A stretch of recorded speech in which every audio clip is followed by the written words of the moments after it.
Improving reading comprehension for the SAT involves consistent practice and honing specific skills.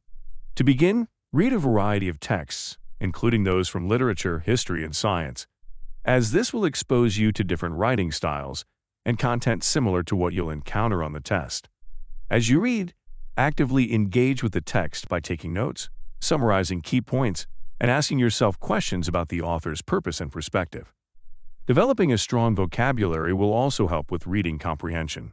Familiarize yourself with commonly tested words, and practice using context clues to infer the meaning of unfamiliar words in passages. Make a habit of reading daily, and consider using vocabulary-building resources or flashcards to help you retain new words. Additionally, practice your skimming and scanning skills. Learn to identify key information, main ideas, and supporting details quickly, as this will help you answer questions more efficiently.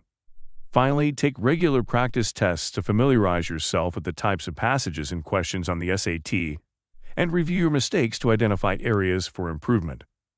For more information about the SAT and the college application process, see the link in the description below. Thank you for watching our video.